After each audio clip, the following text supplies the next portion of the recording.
Hi, and welcome to the first video in Module 1, the Foundations of Keto. I do want to say that I am not a medical provider, nor do I pretend to be. So if you have any concerns, you most certainly want to contact your medical provider. So here's a quick overview of what we're going to discuss in today's presentation. What is keto? How does keto work? Why would we want to do keto? What to expect? What are macros and testing for ketosis? I want to start off by saying that while I am going to give you a lot of science behind keto, you do not have to be an expert in keto to be successful. I want you to have an understanding of what you're doing, but calculating your macros and sticking with the meal plan you create is really the secret sauce. So, what is keto? The ketogenic diet, or keto for short, is a way of eating consisting of high fat, low carbohydrate, and moderate protein. A keto diet changes your body's primary energy source from glucose, which glucose comes from carbs and sugar, to ketones, which are produced from fat. So, on the standard American diet, which is normally comprised of a high amount of carbohydrates, the body breaks down sugar and starches into glucose. Most of this glucose is released into the bloodstream, resulting in a rise of blood glucose levels. This stimulates the pancreas to secrete a hormone called insulin. Insulin helps regulate blood sugar and plays a key role in allowing glucose to enter our cells to be used for energy. This energy fuels our metabolism and, in particular, the energy needs for our brains. These blood sugar spikes, resulting in insulin spikes, become problematic. Long term, this causes damage to our bodies. We will go more in depth on this topic in another video. It is within the recent 2 centuries that our food supply has become stable. Prior to food stabilization, not every day was a hunting or gathering success. Our brains account for approximately 20% of our energy usage each day, but only account for about 2% of our overall weight. This just goes to show you what brilliant supercomputers they really are. But it also poses a huge problem for our cognitive abilities. If we're not getting enough of an energy source, we're going to have problems functioning. This is where biology comes to the rescue. In times of scarcity or fasting, our bodies are able to adapt to burn fat for energy instead of glucose. This ability is known as ketosis. When our bodies are in a ketogenic state, meaning that glucose levels are low, our bodies release stores of fatty acids. In other words, we break down fat, and those fatty acids travel to our liver where they are then converted to ketones. These ketones are utilized as an energy source for our brains and bodies. What are ketones? Ketones are a lipid-based energy source. If you can remember back to high school anatomy, lipids are fatty acids. Ketones are produced in the liver when our bodies break down fat for energy. How amazing does that sound when we're trying to lose fat? There are 3 different types of ketone bodies: acetone, which can be measured by a breath meter; acetoacetate, which can be measured with urine strips; and beta hydroxybutyrate, which can be measured with a finger prick and is also the most accurate method of testing. We're going to get into testing a little bit later. So why would somebody want to do the keto diet? Other than the amazing fat burning properties, here are some other ways that we can benefit. So I know I said that it's an amazing fat burning tool, but while you're on a ketogenic diet, muscle mass is also maintained, which equals a higher metabolism. Keto helps fight disease. Ketosis produces a low-grade stress hormone called hormesis. This hormone causes damaged or sick cells to die through a process called apoptosis. This process removes cells from our body that had a good chance of becoming cancerous cells or diseased. Keto promotes anti-aging. Ketosis helps to fight damaged cells by reducing oxidative stress. Some symptoms of oxidative stress include fatigue, memory loss and/or brain fog, muscle and/or joint pain, wrinkles and gray hair, decreased eyesight, headaches, and sensitivity to noise, and susceptibility to infections. Ketosis also enhances our neuroplasticity. Neuroplasticity is one of my most favorite topics. Neuroplasticity is the ability of the nervous system to change. While it has always been hypothesized that the nervous system could adapt throughout life, there is now ample evidence that the adult brain maintains the ability for reorganization or plasticity. What this means is we, as grown adults, have the physiological abilities to change the wiring of our brain. This can be done through mindset work, meaning once you grasp how in control of your outcomes you really are, nothing is out of reach, not even weight loss. I'll discuss neuroplasticity more throughout this course. So, back to the benefits of keto. Keto helps to control our appetite, resulting in more weight loss. It increases our energy, and with increased energy, you're going to have the ability to get more accomplished, including a great workout, which in turn provides you with more energy. As I like to say, we don't have energy, we generate it with our healthy habits. Keto controls blood sugar levels and helps regulate diabetes. It improves our mental focus. It enhances athletic performance. It lowers high blood pressure if needed. It reduces sugar cravings. And remember the havoc sugar wreaks on insulin levels? Keto also improves our skin. Who does not want youthful looking skin? Keto also improves PCOS symptoms and reduces GI issues.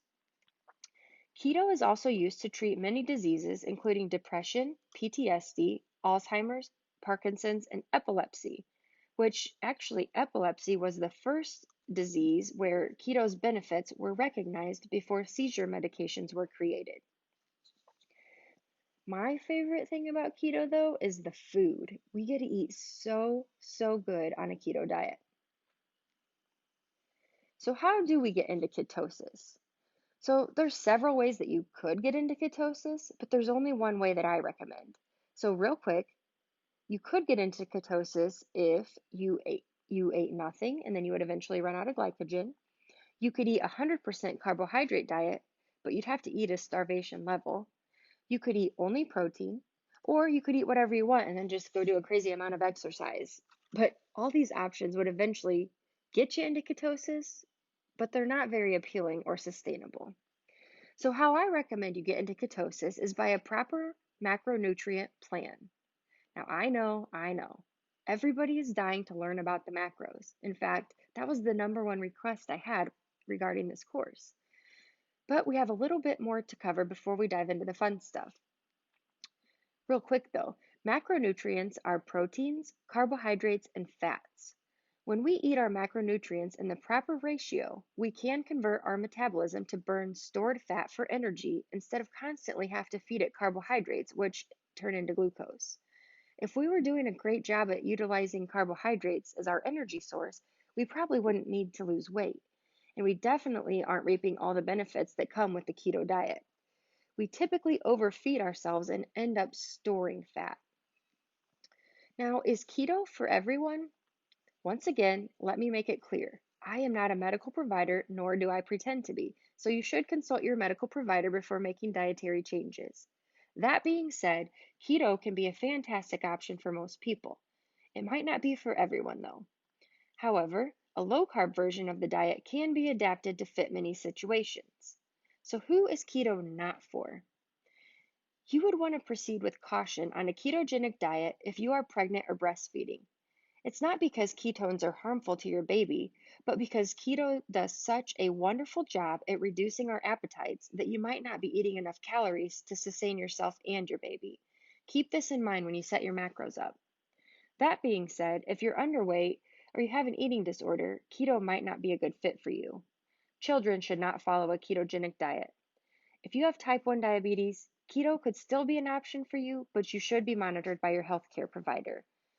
Of course, if you are concerned, you should always consult with your doctor before making any changes.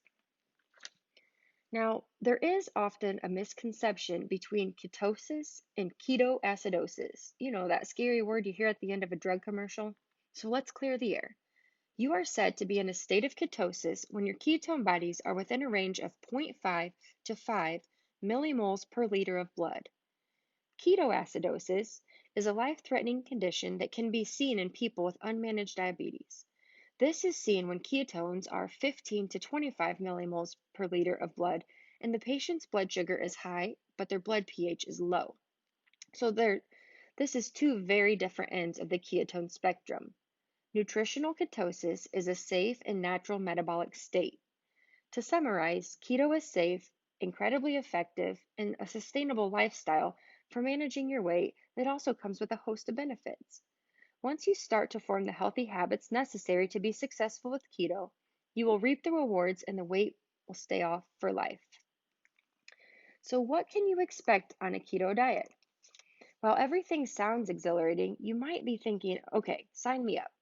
But you might also be wondering, what are the downfalls? Well, I wouldn't call them downfalls. I would say there is an adjustment period. Thankfully, many of the adjustments can be managed or don't last very long. Now, obviously, overhauling the way you've eaten for most of your life is going to be a huge adjustment. So let's discuss some things that you might not expect. The keto flu. Good old keto flu. When we drastically cut back on all the sugar, processed foods, and junky things we've been putting into our bodies, there will be an adjustment period. When you're experiencing the keto flu, your body is just letting you know it's starting the process of becoming fat adapted. Fat adapted means that you're burning fat stores for energy instead of glucose. Some of the symptoms of the keto flu are completely normal. Actually, all of the symptoms are completely normal, but they can include headaches, dizziness, insomnia, fatigue, muscle cramps, constipation, or loose stools. The way we combat the keto flu is with electrolytes. Electrolyte intake should be tracked with your macros, and we'll get into that in the next module.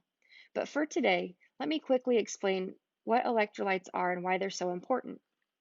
The electrolytes we want to focus on are sodium, potassium, and magnesium. And gosh, I have a love affair with magnesium.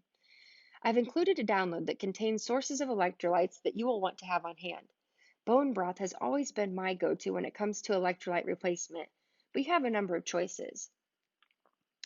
In addition to the keto flu, you may notice you start to lose a lot of water weight, and by that I mean you're going to pee a lot. This is happening because we are eating fewer carbohydrates, resulting in lower levels of insulin. When our insulin levels drop, so does a hormone called aldosterone.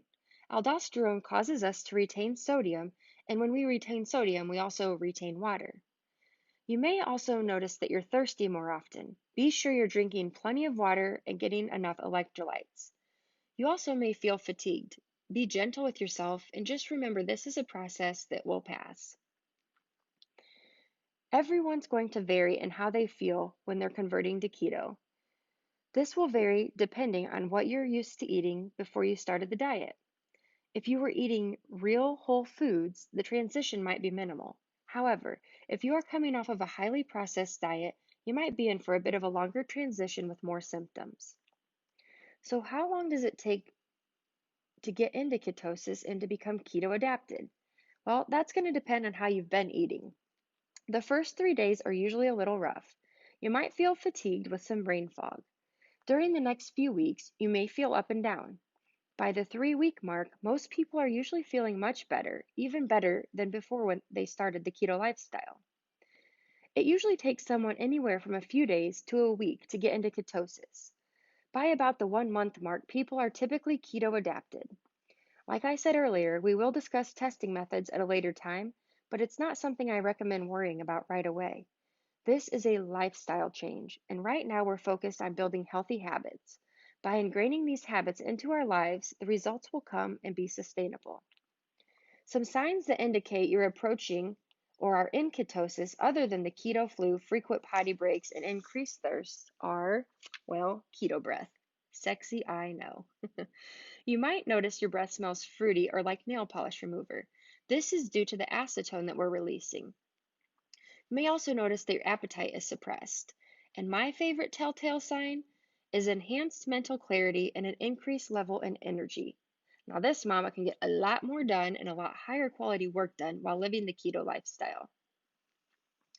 All right, let's talk about macros. Macronutrients are types of food that are required in our diets in large amounts for survival.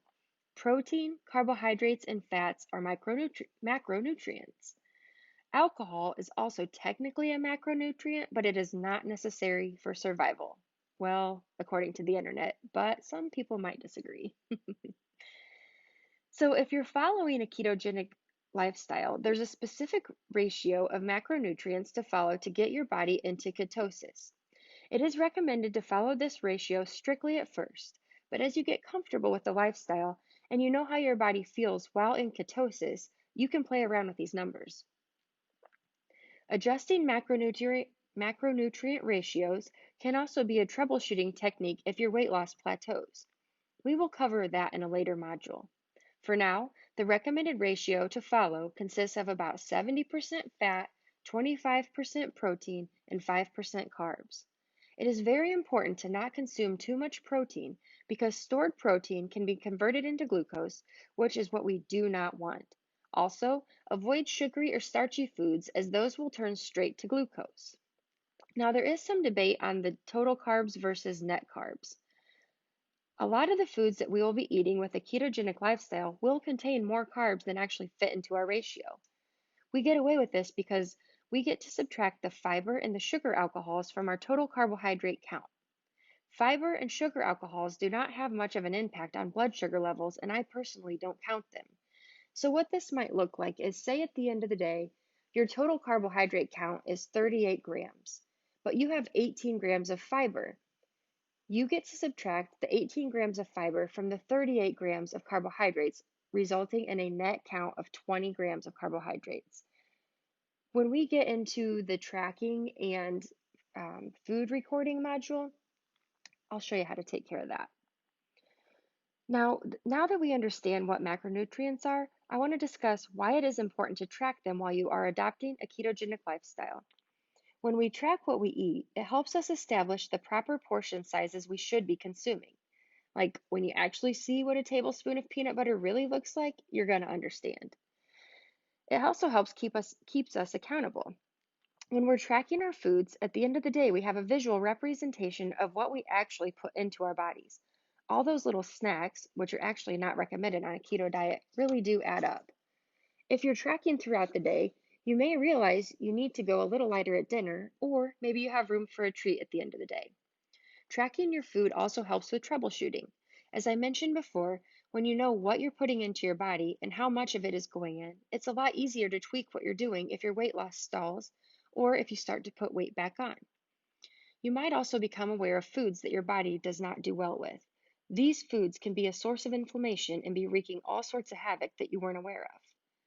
After you're very comfortable with the keto lifestyle and you are at your goal weight or are comfortable with knowing how to get there, you can relax on tracking your food intake. This is a lifestyle and it's something that will come second nature. But as with any new change, doing it properly from the start will create the best and the quickest results. Like I said earlier, we're going to talk about how and where to track our food in the next module. So, testing for ketones. Testing isn't something that I recommend doing right away. It could frustrate you that you've put so much effort in and you might not actually be in ketosis yet. This can really mess with your mindset. That being said, after about a month or so into this lifestyle, if you would like to test, there's 3 ways that you can do this. You can use urine strips, a breath analyzer, or the blood glucose and ketone monitor. In my experience, the urine testing strips, while the cheapest option, are highly inaccurate and once again could lead to disappointment when you actually are in fact in ketosis and the urine strips say otherwise. I don't have any experience with the breath analyzer. My preferred route of testing would be the ketone monitor. I've also included some links in the handouts where these supplies can be purchased. If you do decide to test, be sure to note how you're feeling when you are at certain levels. This will help so that you don't have to test too often, saving you money. Now, you're going to hear me say this often in this course. You don't have to be an expert to be successful with keto. I know I just gave you a lot of information. Some people do better when they know why they're doing what they're doing. That's how I function. But other people just need the basics. I wanted to give you guys everything I could to get you started on this wonderful lifestyle. I included the main takeaways in the quick start guide in case you're feeling overwhelmed. Now, if you're having any questions from this video, please be sure to send me an email and make sure to put question in the subject line. Or if you're in the Facebook group, which I highly recommend, post your question in there so other people can see it because most of the time we all have the same questions. I will see you in the next video.